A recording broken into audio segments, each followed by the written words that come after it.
We are in Shimano's Technical Service Centre in the UK at Madison. And I'm with Julian, who is the head of training for Shimano in the UK. And we've just done a build and we're going to run through a few different bits on things to keep an eye out for when you're building a bike. So first of all, Julian's going to run through a few tips when bleeding brakes. How would you do this? Because to me, this is a horrible job that I just won't get involved with. Bit of a magic art. Firstly, have the tools. Shimano do their own bleed kit, and it will just make the job so much easier just having the correct tool. If you've never done it before, it's very sort of step by step. It's quite straightforward, but it does rely on you having the tools and following those steps. It's straightforward in terms of you push oil from the sort of back end of the bike, the caliper end, to the lever end. So there's kind of three stages, which is the forward bleed, pushing the fluid from the caliper to the lever. Then what they call the gravity bleed.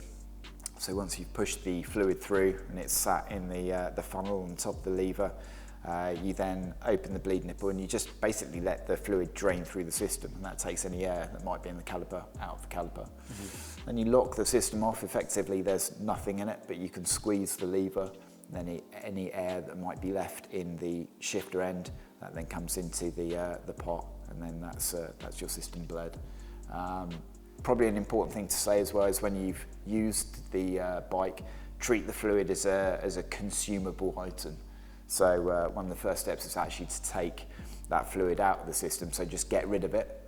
You'll often find when it's done, it's cooked, it's red when it's fresh, and it's sort of a dark brown to even a black when it's been really, really heavily used.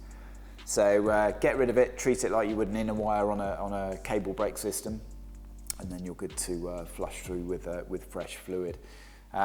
If you want that ultimate lever feel, you can balance the levers between the reach and the free stroke. Reach is kind of self-explanatory, it's where the lever sits on your fingers. Free stroke, if the lever has it, is how much the lever moves, so you can tailor the bite point essentially of the lever. And then you can bed the pads in, like super important. Once you've bled the brake, mate the pad to the rotor, and you can do that by just starting off at a gentle speed, outside, flat surface, tarmac ideally, and you'll feel the brakes start to come in, and that's when you'll get a really nice feeling brake. How do you know when you should bleed your brakes? Generally you'll feel, I mean, if you've been through a set of pads, you've burnt through a set of pads, you probably need to bleed them as well, but you'll generally feel the lever go spongy, so the fluid can't really act like a solid anymore, so you'll feel like sponginess in the lever. If you're not sure, we'd say go to a Shimano service centre. Those guys, we train them up and they'll be able to tell you straight away. And there's plenty of Shimano service centres around the world. Yeah, you should. Pretty easy to find as well. Yeah. Look for the blue logo. They've usually got a blue LED in the sign. We've got a dealer locator, so if you're not sure where your nearest one is, go onto the Shimano Service Centre dealer locator. You'll be able to put in your postcode and it'll come up with the nearest one to you. Perfect, thank you. Chain length. This is something that I always get very confused by as well. What's the perfect chain length? Is my chain too short? Is my chain too long? What would be your tips about making sure you've got the right length chain? Yeah, again, pretty straightforward. Again, this is all information that's on si.shimano. So what we will size the chain, so you'll pull the chain out of the packet, brand new, freshy, and you'll wrap it onto the cassette to begin with, the big sprocket on the cassette. It doesn't matter whether it's 1x or 2x, this technique actually, it works for either. What does differ is the amount of links left in the chain. So we start on the, like I say, on the largest sprocket of the cassette, and with a new Shimano chain that runs a quick link, you'll have an inner link to an inner link on one end all the way through to an inner link on the other end. That's the way that the chain's constructed, is with inner links and outer links. So you'll start by putting it on the cassette and you'll have what we call a reference tooth. So this is a tooth that sits at the end of the inner link. You wrap it all the way around the big sprocket. If it's a 1x, just round the sprocket, then back, and then put it underneath the cassette again to this reference point.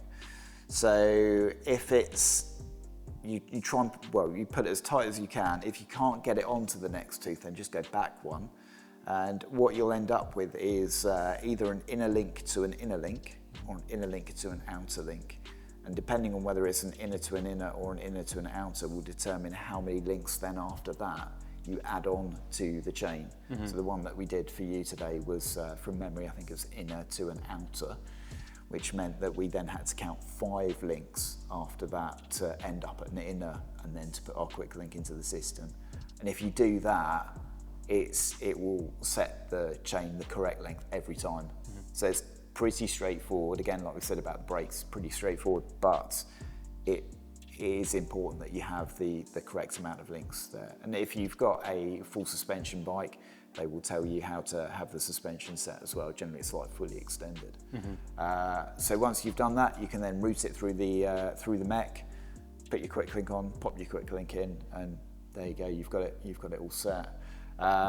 It's really important that you do this before making any adjustments on the derailleur as well, because having the chain the incorrect length will have a bearing on the B gap, which is the distance between the upper pulley wheel on the derailleur and the cassette. So if you get that wrong, it is actually really difficult to set the B gap. So again, all this stuff is like process driven, and if you follow that, like everything runs quite smoothly. One more question on chains. Yeah, go for it. What way round should a chain go? Thank you, that is a really important point. Yeah, so the writing on a Shimano chain should face towards the outside of the bike.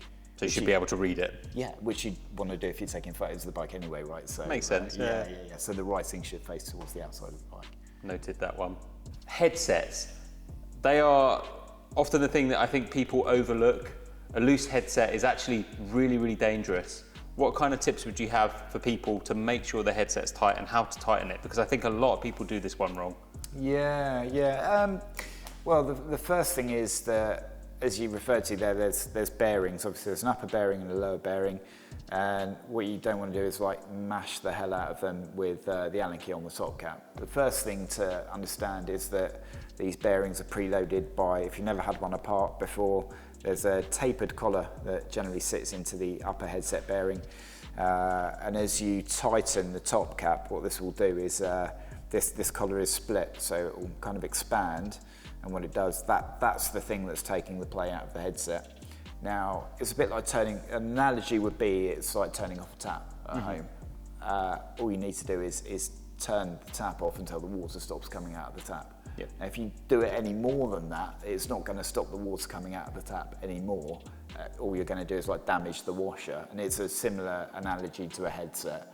All you need to do is to tighten that top cap until you feel the play has gone.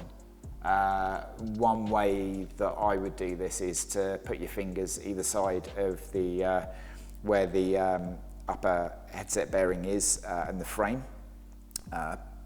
Stand over the bike, put the front brake on and rock the bike back and forth, and you'll be able to feel any play. You have to be a little bit careful because if you do turn the bars, that can also feel like the headset's loose. So yeah, put the front brake on, rock it back and forth, and if you feel any play, like any pinching on your fingers, then you just need to tighten it down a little bit more. It is important to note though that you need both your stem bolts loose while you're doing this, because if your stem bolts are tight, there's obviously no way that you can compress that. Of course. Compression ring that's underneath the stem. So it's reliant on essentially you pushing the stem down onto this hidden compression ring until you feel the play has gone. Tightening it any more than that, if you really do it, you'll mash the bearings and you'll have really tight steering.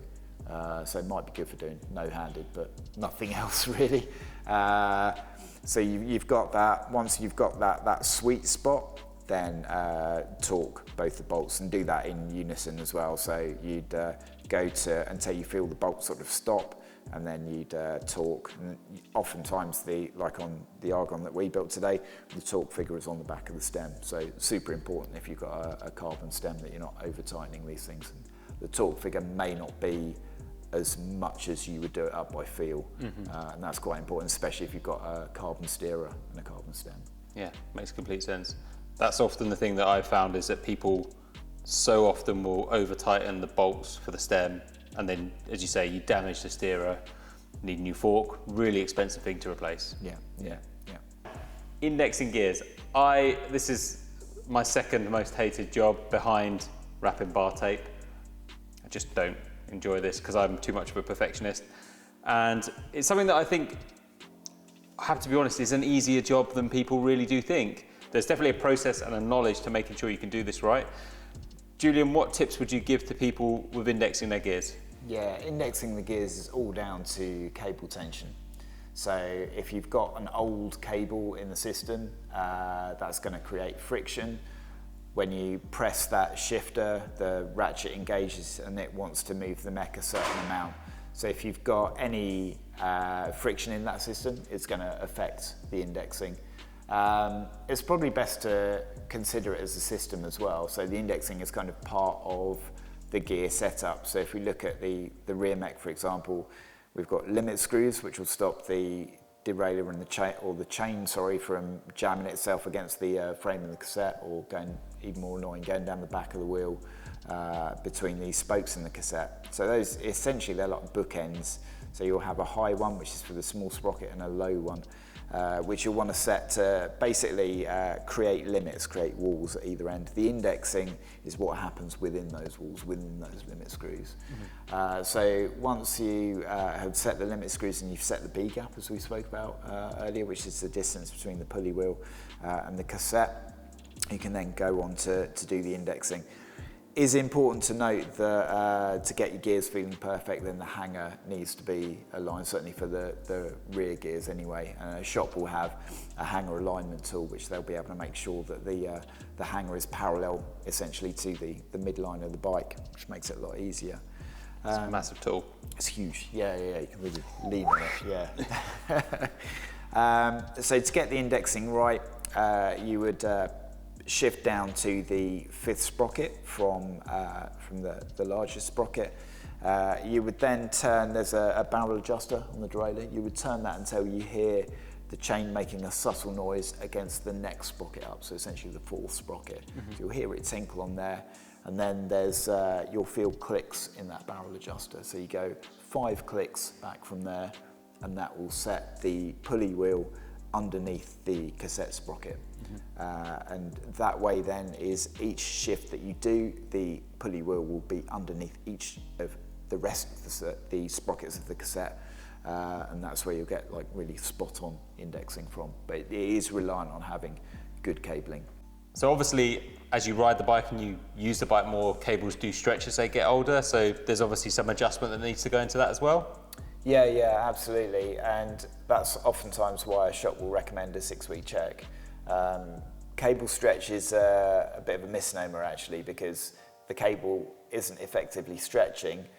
You've got ferrules on the outer casing, and what actually happens is the outer casing shrinks slightly, and then the ferrule seats in, and it's that makes it look like the inner wire has stretched, but it's actually the compression of the outer casing that's causing that. And so that's why you have to then add, usually if that's happened, you'll find you just need to add a couple of clicks on the barrel adjuster. That'll just add some more tension back onto the cable, and your indexing will come back in again. Now, how would you then apply indexing gears for Di2? So 105 Di2, Ultegra Di2, Dura-Ace Di2, any of those kind of group sets? Yeah. So similar ethos in terms of the gear that you use, but there is a micro adjust setting which you can get to on the eTube Project app, and it will bring up an image of the derailleur, and you can actually, so you connect wirelessly with the new Di2, and you can actually press, it's pretty cool, you can press buttons on your phone and you'll actually see the mech doing a micro adjustment. Played with this the other day. That's so cool. It's really good. Yeah. On an iPad it looks great as well, because it's just bigger. It's just huge, yeah. So that's the party piece of Di2. Which is super cool doing it through the app, but you can also do it from the derailleur as well. So similar process, you would put it into the 5th sprocket. If you're not doing it on the app, you would press and hold the button on the bottom of the derailleur. This will then turn amber, and then it's in its adjustment mode, which is like a micro adjust. So essentially tapping the lever, and you'll see that the mech just moves either outwards or inwards, very small steps, until you perfectly align that pulley wheel to underneath the sprocket. And again, it's pretty similar really, is that you would press the shift lever until you hear a subtle noise of the chain tinkling against the next sprocket up the fourth sprocket, and then you tap it back 5 times and that will set the perfect position. So pretty similar, just with electric gears. Makes good noises. Beep, Yeah, beep. makes really good noises, yeah. Beep, beep.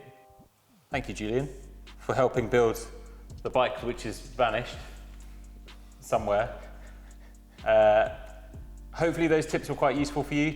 Julian is a oracle and Bible of knowledge for all things Shimano and is based here at Madison.